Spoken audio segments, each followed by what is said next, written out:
Hello everyone, आप सभी का हमारे इस YouTube channel Shubham Khadka virtual classroom में स्वागत है। जैसा कि लास्ट क्लास में हमने बीएससी पार्ट फर्स्ट के बीएससी सेमेस्टर फर्स्ट के मैथमेटिक्स की book calculus and optimization technique के डबल इंटीग्रल के कुछ एग्जांपल्स देखे थे। आज की क्लास में हम उसके आगे कंटिन्यू करते हैं। अगर हमारी क्लास में आप में से कोई नया है तो हमारी वीडियोज़ को अपने फ्रेंड्स के साथ शेयर करें और हमारी वीडियोज़ को लाइक करें। आज का जो एग्जाम्पल रहेगा वो डबल इंटीग्रल का रहेगा, विदाउट लिमिट के साथ रहेगा, इन पोलर कोऑर्डिनेट्स के में रहेगा। कल की जो क्लास रही थी, हमारी जो लास्ट क्लास में थी, उसमें हमने डबल इंटीग्रल का विथ लिमिट के साथ एग्जाम्पल देखा था। आज जो हमारा एग्जाम्पल रहेगा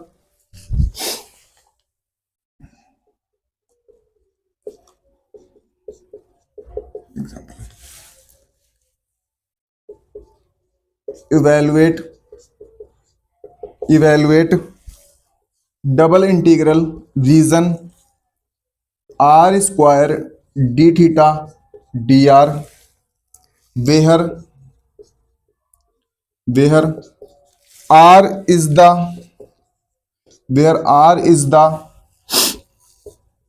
area of the circle R is equal to 2a cos theta. आपको ये एक एग्जाम्पल दिया हुआ है, इस एग्जाम्पल के अंदर इसको सॉल्व करना है। पहले तो हम ये देखते हैं कि ये एक डबल इंटीग्रल का एग्जाम्पल है। ये एक किसका एग्जाम्पल है? डबल इंटीग्रल का। आपको यहाँ पे डबल इंटीग्रल दिखाई दे रहे हैं, तो मतलब ये किसका एग्जाम्पल है? डबल इंटीग्रल का।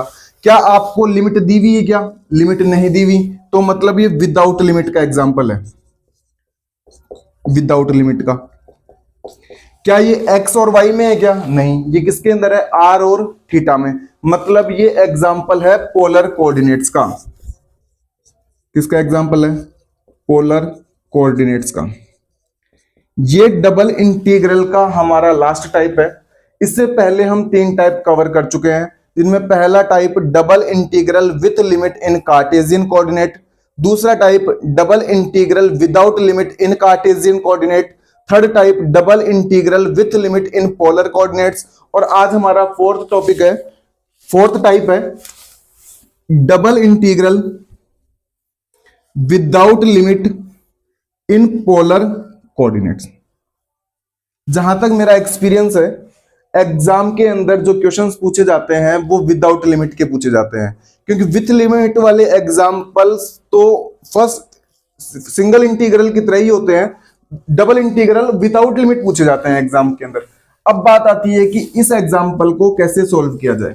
तो सबसे पहले तो ये जो रीजन दिया गया है ना, ये जो रीजन हमें दिया गया है, इस रीजन को हमें कर्व के अंदर क्या करना होगा? ड्रॉ करना होगा। उस रीजन की मदद से हमें क्या फाइंड करनी होगी? लिमिट फाइंड करनी होगी, और लिमिट फाइंड करके हमें क्या करना होगा? इंटीग्रल करना होगा। तो देखते हैं इसका सॉल्यूशन।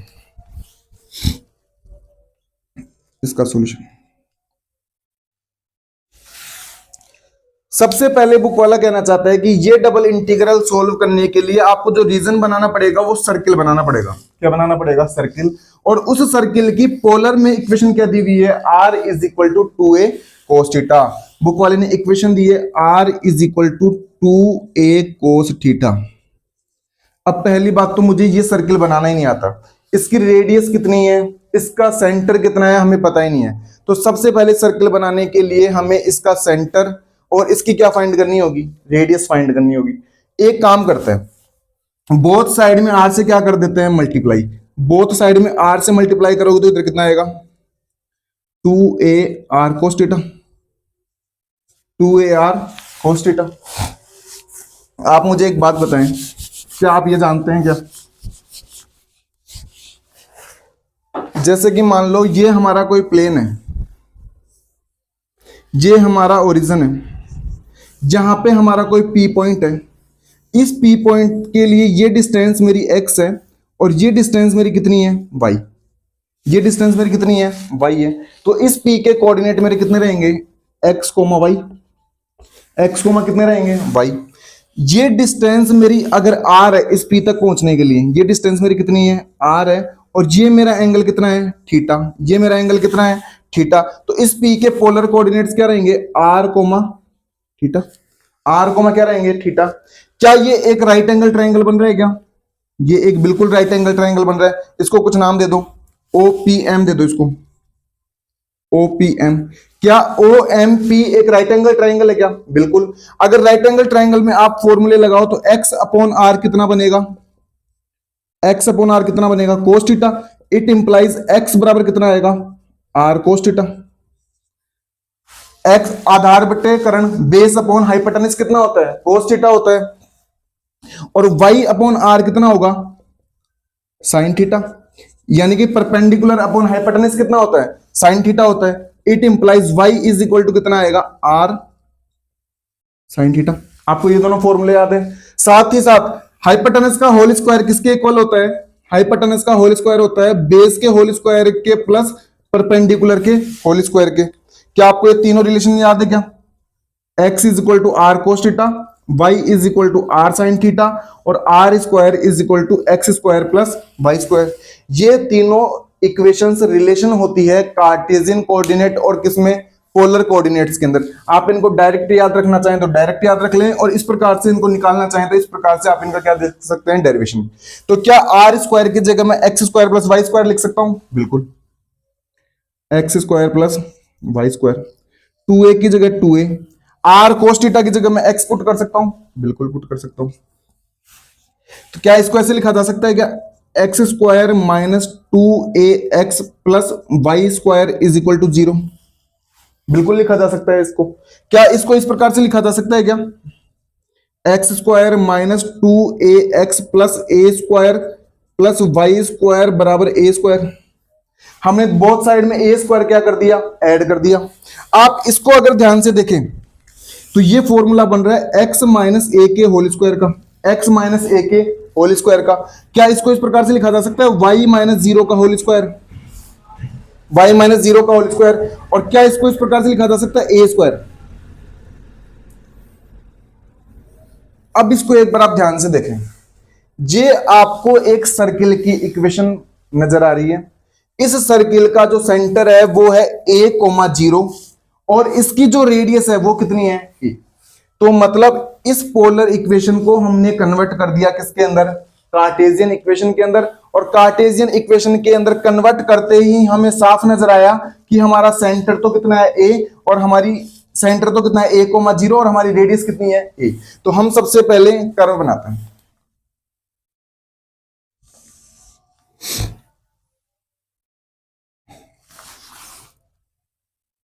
हमें सर्किल ऐसा बनाना होगा जिसका सेंटर रहे a,0 और जिसकी रेडियस कितनी रहे, a।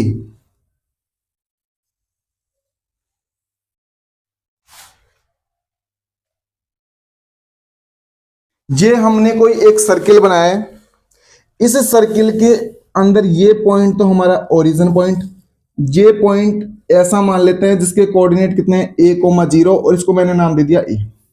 क्या नाम दे दिया, a। तो ये हमारी एक्स एक्सिस मान लो, ये हमारी कौन सी एक्सिस है, वाई एक्सिस। ये हमारी एक्स एक्सिस और ये हमारी कौन सी एक्सिस है, वाई। तो ये एक ऐसा सर्किल बना है जिसका सेंटर तो कितना है, a,0 और जिसकी रेडियस कितनी है, a। बन गया सेंटर। अब इस कर्व की इक्वेशन की मदद से हम फाइंड करेंगे लिमिट। क्या फाइंड करेंगे, लिमिट। तो एक बार के लिए इतना रफ कर दें, आप समझ गए कि ये रिलेशन है किसके अंदर, कार्टेशियन कोऑर्डिनेट और किसके अंदर, पोलर कोऑर्डिनेट के अंदर रिलेशन है। और ये हमने पोलर इक्वेशन को कन्वर्ट कर दिया किसके अंदर, कार्टेशियन इक्वेशन के अंदर, और ये हमने कर दिया कर्व ड्रॉ। तो ये काम हमने इसलिए किया है ताकि हमें उसका सेंटर और क्या पता चले, रेडियस पता चले। एक बार के लिए इसको उठा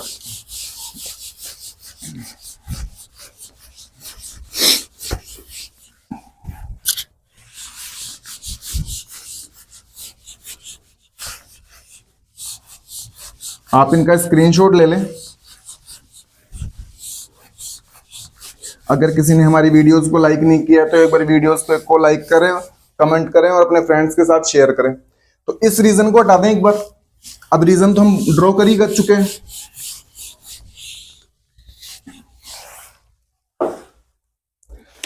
अब सबसे पहले इंटीग्रेशन किसके रेस्पेक्ट में होगा, आर के रेस्पेक्ट में, जो बाद में लिखा होता है उसके रेस्पेक्ट में होता है। तो इस इंटीग्रेशन को ऐसे लिखा जा सकता है क्या, R square D R D theta. इसको इस प्रकार से लिखा जा सकता है। तो पहले इंटीग्रेशन किसके रेस्पेक्ट में होगा? आर के रेस्पेक्ट में। जब हम कार्टेशियन कोऑर्डिनेट के अंदर विदाउट लिमिट वाले एग्जांपल देखते थे, तो अगर पहले इंटीग्रेशन वाई के रेस्पेक्ट में होता था तो हम स्ट्रिप लेते थे वाई के पैरेलल। किसके पैरेलल लेते थे? वाई के पैरेलल। अगर इंटीग्रेशन पहले एक्स के रेस्पेक्ट में होता था तो हम जो लिमिट स्ट्रिप लिया करते थे वो किसके पैरेलल लिया करते थे? एक्स के पैरेलल लिया करते थे। अभी इंटीग्रेशन पहले हो रहा है किसके रेस्पेक्ट में? आर के रेस्पेक्ट में। तो हम जो स्ट्रिप लेंगे वो आर की डायरेक्शन में लेंगे। किसकी डायरेक्शन में लेंगे? आर की डायरेक्शन में। और आर की डायरेक्शन होती क्या है? अभी हमने देखी, मान लो ये हमारा पॉइंट पी था, तो ये डायरेक्शन किसकी थी? आर की थी। तो हमें आर की डायरेक्शन में क्या लेनी होगी? एक स्ट्रिप लेनी होगी। तो इस कर्व के अंदर में आर की डायरेक्शन में, तो हमारा जो रीजन है वो पूरा ये है, ये हमारा पूरा रीजन है, इंटीग्रल रीजन। और ये इक्वेशन कितनी है लिख दो यहां पे, जैसे ये इक्वेशन है हमारी r is equal to 2a cos theta की। r इज इक्वल टू कितनी? 2a cos थीटा की। r इज इक्वल टू किसकी है? 2a cos theta. तो ये हमारा पूरा इंटीग्रल का रीजन है। इसको शेड कर देते हैं एक बार के लिए। ये सर्किल हमारा पूरा इंटीग्रल का रीजन है।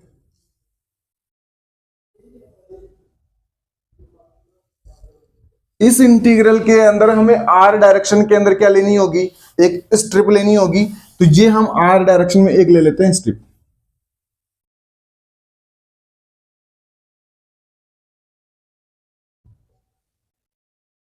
आर डायरेक्शन में हमने क्या ले लिया? एक स्ट्रिप। इस स्ट्रिप की मदद से हम फाइंड करेंगे आर की लिमिट। जब हम कार्टेशियन कोऑर्डिनेट में देखते थे तो हम ये देखते थे कि जो वाई की जो स्ट्रिप ली गई थी ना, वो लोअर में कहां पे टच कर रही थी कर्व को, और अपर में कर्व को कहां पे टच करती थी। आर की लिमिट निकालते समय पहले ये देखो कि ये स्ट्रिप लोअर में कहां पे टच कर रही है? ओरिजिन पे। और ओरिजिन पे आर की वैल्यू हमेशा कितनी होती है? 0। आर डिस्टेंस कितनी रहेगी? ओरिजिन पे 0 रहेगी। तो लोअर लिमिट जो आर की आने वाली है वो तो कितनी आएगी? 0। लोअर लिमिट तो कितनी आएगी? 0। लोअर लिमिट तो कितनी आएगी? 0। अपर लिमिट, ये स्ट्रिप ऊपर टच कर रही है इस सर्किल को। किसको टच कर रही है? सर्किल को। और सर्किल पे आर की वैल्यू कितनी है? 2a cos theta. सर्किल पे आर की वैल्यू कितनी है? 2a cos theta. तो अपर लिमिट जो आएगी वो आएगी 2a cos theta. Upper limit कितनी आएगी? 2a cos theta. Upper limit कितनी आएगी? 2a cos theta. अब चलते हैं आगे। अब बात आती है कि थीटा की लिमिट कैसे निकाली जाए। ये थीटा की लिमिट निकालते समय हमें ये देखना है, ये जो स्ट्रिप हमने ली वो इधर ली, कोई जरूरी है कि स्ट्रिप में इधर ही लेता? जैसे कि मान लो ये हमारा सर्किल है, हमने ये स्ट्रिप इधर ली, कोई जरूरी है कि मैं इधर ही लेता स्ट्रिप? स्ट्रिप में यहां पे भी ले सकता था, स्ट्रिप में यहां पे भी ले सकता था, मेरा पी पॉइंट यहां पे भी हो सकता था, स्ट्रिप में यहां पे भी ले सकता था, स्ट्रिप में यहां पे भी ले सकता था, स्ट्रिप में यहां पे भी ले सकता था, स्ट्रिप में यहां पे भी ले सकता था, स्ट्रिप में यहां पे भी ले सकता था। क्या इधर स्ट्रिप ले सकते थे? क्या नहीं, क्योंकि इंटीग्रल का वो हमारा रीजन ही नहीं है। तो मतलब स्ट्रिप मैं इस पॉइंट से लेके पूरा घूम के इस पॉइंट तक ले सकता हूं। अगर यहां पे मेरा थीटा 0 डिग्री है, अगर यहां पे मेरा थीटा कितना है? 0 डिग्री है, तो यहां पे मेरा थीटा कितना होगा? π/2। यहां पे मेरा थीटा कितना होगा? π/2। और यहां पे मेरा थीटा कितना होगा? -π/2। अगर यहां पे मेरा थीटा 0 डिग्री है तो यहां पे मेरा थीटा होगा π/2, और यहां पे मेरा थीटा कितना होगा? -π/2। तो जो थीटा की लिमिट आती है, यानी कि बची हुई जो दूसरी लिमिट आती है, वो स्ट्रिप को मूव करवाने से आती है। स्ट्रिप को क्या करवाने से आती है? मूव करवाने से। तो स्ट्रिप को -π/2 से कहां तक मूव करवाएंगे? π/2 तक। तो जो थीटा की लिमिट आने वाली है वो आएगी -π/2 से π/2। थीटा की जो लिमिट आएगी वो किसमें आएगी? π/2 से, -π/2 से कितनी आएगी? π/2। सबसे इंपॉर्टेंट ऐसे एग्जांपल्स के अंदर कर्व को ड्रॉ करना और उस कर्व की सहायता से, उस कर्व की मदद से लिमिट फाइंड करना है। अब ये हमारा एग्जांपल कन्वर्ट हो चुका है विथ लिमिट के अंदर, और विथ लिमिट को सोल्व करना हमें आता ही है। अब इसको सोल्व कर देते हैं। i इज इक्वल टू -π/2 से कितना? π/2। इसका इंटीग्रेशन करोगे तो कितना आएगा? आर स्क्वायर का करोगे तो कितना आएगा? r³ upon 3। 0 से कितना आएगा? 2a cos theta. इधर कितना चला जाएगा d theta, I is equal to minus pi by two से कितना जाएगा pi by two. Upper limit put करोगे तो 2 पुट करोगे तो कितना आएगा 8, ए पुट करोगे तो कितना आएगा ए क्यूब, कोस थीटा पुट करोगे तो कितना आएगा कोस क्यूब थीटा, अपॉन में कितना आ जाएगा 3, और लोअर लिमिट आर की जगह पुट करोगे तो 0, और -0 करने से कोई फायदा नहीं है, करो तो कर दो, नहीं अगली स्टेप में कर देना, इसको हटा दो और कितना आएगा डी थीटा, कितना आ जाएगा डी थीटा। अगली स्टेप क्या आएगी, I is equal to 8 A cube upon 3 को बाहर निकाल दें, ये कांस्टेंट है, लिमिट कितनी जाएगी माइनस पाई बाई टू से pi by to cos cube theta, और कितना आएगा डी थीटा। ये इतना सबको समझ में आता है। आपने फाइनाइट इंटीग्रल की वो कोने में सबको दिखाई दे रहा है ना वहां तक पूरा। अगर आपने 12th में फाइनाइट इंटीग्रल की एक प्रॉपर्टी देखी होगी, वो फाइनाइट इंटीग्रल की प्रॉपर्टी ये थी, अगर आपका फाइनाइट इंटीग्रल ऐसा रहे और अगर आपका एफ एक्स कैसा फंक्शन हो, इवन फंक्शन हो, आपका एफ एक्स कैसा फंक्शन हो, इवन फंक्शन हो, तो ये फाइनाइट इंटीग्रल कन्वर्ट हो जाता है किसके अंदर, एफ एक्स डी एक्स के अंदर। ये फाइनाइट इंटीग्रल किस में कन्वर्ट हो जाता है, एफ एक्स डी एक्स के अंदर। तो आपका कोस थीटा एक इवन फंक्शन है। इवन फंक्शन क्या होते हैं, अगर कोस में मैं थीटा की जगह माइनस थीटा पुट करता हूं तो मुझे फिर से कितना मिलता है कोस थीटा, कितना मिलता है कोस थीटा। तो मतलब कोस थीटा मेरा कैसा फंक्शन है, एक इवन फंक्शन है। कैसा फंक्शन है, इवन फंक्शन है। और अगर मेरा कोस थीटा इवन फंक्शन है तो मैं लिमिट को करता सकता हूं 0 से कितना पाई बाई 2 और 2 को मल्टीप्लाई कर सकता हूं आगे। तो मेरा इंटीग्रल कन्वर्ट होगा किसमें, 2 मल्टीप्लाई 8 ए क्यूब अपॉन 2 0 से पाई बाई 2, और इधर आ जाएगा cos cube theta product D theta. इतना समझ में आता है सबको। क्या इसको ऐसे लिखा जा सकता है कि I is equal to 8 A cube 0 से pi by 2 sine 0 theta cos 3 theta product, लिखा जा सकता है। किसी की पावर 0 करते हैं तो कितना आता है 1। और लास्ट क्लास में हमने एक फॉर्मूला देखा था, वो फॉर्मूला ये था, अगर आपको 0 से पाई बाई 2 दिया हो, साइन की पावर m थीटा कोस की power n theta product D theta दिया हो, तो ये रिजल्ट किसके इक्वल होता है, gamma m plus 1/2 gamma n plus 1/2 upon 2 gamma m plus n plus 2/2। एक बार के लिए आपको ये रिजल्ट याद रखना है। हालांकि आपकी बुक के अंदर इसका डेरिवेशन दिया हुआ है, वो हम जब इस गामा और बीटा फंक्शन पढ़ेंगे तब देखेंगे। एक बार के लिए आप इस रिजल्ट को डायरेक्ट एज इट इज याद रखें। इसको सॉल्व करते हैं। i is equal to 8 A cube, तो ये कितना आएगा गामा m कितना है 0, तो 0 प्लस 1/2 यानी कि गामा 1/2, गामा n प्लस 1 तो 3 प्लस 1 यानी 4/2 यानी कि gamma 2 upon 2 gamma m plus n plus 2/2 यानी 0 प्लस 3 प्लस 2 यानी कि गामा 5/2। अब बात आती है कि इसको कैसे सोल्व किया जाए। तो आपको कल मैंने 3 रिजल्ट और बताए थे, वो 3 रिजल्ट आपको साथ में और याद रखने होते हैं। वो 3 रिजल्ट क्या है, अगर आपका गामा n प्लस 1 है, आपका गामा कितना है n प्लस 1, तो ये तो बनाता है n फैक्टोरियल। ये कितना बनाता है n फैक्टोरियल। अगर आपका गामा n प्लस 1 है तो ये बनाता है n गामा n। क्या बनाता है n गामा n। और अगर आपका गामा 1/2 है तो ये बनाता है स्क्वायर रूट ऑफ पाई। कितना बनाता है स्क्वायर रूट ऑफ। इन तीनों के डेरिवेशन भी बुक के अंदर दिए हुए हैं, लेकिन अभी हम डबल इंटीग्रल देख रहे हैं तो डबल इंटीग्रल के अंदर ही रहेंगे, नहीं तो हम इनके अंदर फंस जाएंगे। तो ये हम जब ये टॉपिक पढ़ेंगे तब देखेंगे इनके। तो इसको मैं ऐसे लिख सकता हूं क्या, 8 ए क्यूब, इसको स्क्वायर रूट ऑफ पाई लिख सकते हैं, बिल्कुल लिख सकते हैं। इस 2 को 1 प्लस 1 लिख सकते हैं, 1 प्लस 1 लिखेंगे तो 1 फैक्टोरियल बनेगा। कितना बनेगा 1 फैक्टोरियल अपॉन इस 2 को एज इट इज कितना लिख सकते हैं 2। इस 5/2 को क्या मैं ऐसे लिख सकता हूं क्या, इधर देखो, इस 5/2 कैसे लिखा जा सकता है क्या, 3/2 प्लस 1 लिखा जा सकता है। ऐसा लिखा जा सकता है। तो इसको ऐसे लिखा जा सकता है क्या, 3/2 गामा 3/2 लिखा जा सकता है। इस 3/2 को क्या फिर से ऐसे लिखा जा सकता है क्या, लिखा जा सकता है। और उस फॉर्मूले के अकॉर्डिंग इसको ऐसा लिखा जा सकता है क्या, ऐसा लिखा जा सकता है। और 3/2 प्रोडक्ट 1/2 और गामा 1/2 कितना होता है, स्क्वायर रूट ऑफ पाई। यानी कि आप ये देख लें तो गामा 5/2 को लिखा जा सकता है ये। तो गामा 5/2 को इस फॉर्मूले के अकॉर्डिंग, इन तीनों फॉर्मूलों का यूज करते हुए मैंने लिखा है, आप देख लें एक बार, है ना। अगर फिर भी आपको समझ में नहीं आता है तो कमेंट बॉक्स में हमें बताएं, हम उनका सॉल्यूशन आपको प्रोवाइड करेंगे। और साथ ही साथ डबल इंटीग्रल के जो एग्जांपल हम समझा रहे हैं उनके अलावा भी अगर डबल इंटीग्रल के किसी एग्जांपल में या फिर हमारी वीडियोस के किसी भी क्वेश्चंस के ऊपर आपको और क्वेश्चंस के बारे में पूछना हो तो कमेंट बॉक्स में हमें बताएं, हम उनका सॉल्यूशन आपको प्रोवाइड करवाएंगे। अगर आपको किसी के नोट्स भी चाहिए तो आप हमें कमेंट बॉक्स में बताएं, हम आपको मैथमेटिक्स और केमिस्ट्री के नोट्स भी प्रोवाइड करवाएंगे, both in Hindi and English medium. तो यहां पे कितना आएगा, 3/2 प्रोडक्ट 1/2 स्क्वायर रूट ऑफ पाई, कितना आएगा, स्क्वायर रूट ऑफ पाई।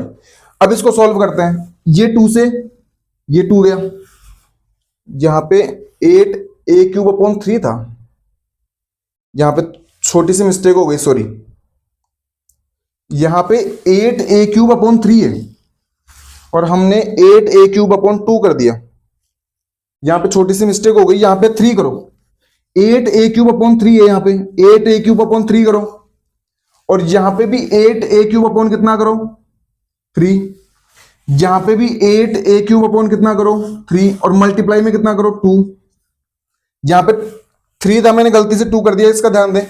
यहां पे भी कितना आएगा, 8a³ / 3, और मल्टीप्लाई में कितना जाएगा, 2, मल्टीप्लाई में कितना जाएगा, 2 कैंसिल नहीं होगा, और 2 कैंसिल नहीं होगा तो यहां पे तो आएगा कितना, 2, और अपॉन में कितना चला जाएगा, 3, अपॉन में कितना चला जाएगा, 3। अभी ठीक है ना, अब देखते हैं, अभी ठीक है ना। अब देखो ये 2 और ऊपर जाएगा तो कितना बनेगा, 4। एक बार फिर से देख लेते हैं, ये 2 आ गया, 8a³ / 3 आ गया, ये ऊपर गया 4, एक सेकंड रुक जाओ, 8a³ / 3, 8a³ / 3, 8a³ / 3, लिमिट किया 2, 8a³ / 3, ये गामा 1/2, ये 2, अपॉन में कितना गया, 2, 5/2, 2 5/2, ये ऐसे कैसे आ गया, 2 3/2, 1/2 स्क्वायर रूट ऑफ पाई। यहां तक बिल्कुल ठीक है। अब चलते हैं आगे, ठीक है, 3/2, 1/2 स्क्वायर रूट ऑफ पाई। अब ये देखो, इस स्क्वायर रूट ऑफ पाई से स्क्वायर रूट ऑफ पाई क्या हो जाएगा, कैंसिल हो जाएगा, तो ऊपर तो चला जाएगा कितना, 2, ऊपर तो कितना हो जाएगा, 4, 32 आ जाएगा, ऊपर तो आ जाएगा कितना, 32 a³, और अपॉन में कितना बच जाएगा, 9, 32 a³ / 9। एक बार देख लेते हैं कहीं मिस्टेक तो नहीं हो गई, एक बार फिर से देखते हैं, इसका 64 आंसर आना चाहिए एक बार को। 8a³ / 3, 8a³ / 3, 0 से π/2 किया तो 2 आगे आ गया, ठीक है, 2 आगे आ गया, इसको गामा 1/2, ठीक है, इसको 4/2 यानी गामा 2, ये नीचे बनाएगा 2m + n + 2/2 यानी 5/2, यहां तक ठीक है, 2 8³ / 3, यहां तक ठीक है, स्क्वायर रूट पाई 1 फैक्टोरियल यानी कि 1, ये 2 का 2, ये आएगा 3/2 प्रोडक्ट 1/2 स्क्वायर रूट ऑफ पाई, ये 2 चला जाएगा ऊपर 32, तो इसका फाइनल आंसर आएगा 32a³ / 9, ये इसका आ जाएगा फाइनल आंसर। अगर आप देख लें, अगर कहीं कैलकुलेशन में मिस्टेक हुई होगी तो देख लें आप, है ना, ये हमने यहाँ पे मिस्टेक कर दी थी, यहाँ पे 3 आना चाहिए था और हमने यहाँ पे कितना कर दिया था, 2। अगर फिर भी अगर कहीं पे कैलकुलेशन की मिस्टेक हुई है, सिल्ली मिस्टेक हुई है, तो आप देख लें। इस प्रकार से हमारा ये एग्जाम्पल यहीं पे क्या होता है, खत्म। अब हम जो नेक्स्ट क्लास हमारी रहेगी उसके अंदर हम सीखने वाले हैं change of order of integration. अब नेक्स्ट क्लास के अंदर हम देखेंगे कि change of order of integration कैसा होता है, और एग्जाम पॉइंट ऑफ व्यू से सबसे इंपॉर्टेंट एग्जांपल बनता है change of order of integration से। आज की हमारी क्लास यहीं पे समाप्त होती है। आप हमारे साथ वीडियो के एंड तक बने रहें, हमारी वीडियोस को अपने फ्रेंड्स के साथ शेयर करें। आप सभी छोटे भाई बहनों का धन्यवाद, थैंक यू।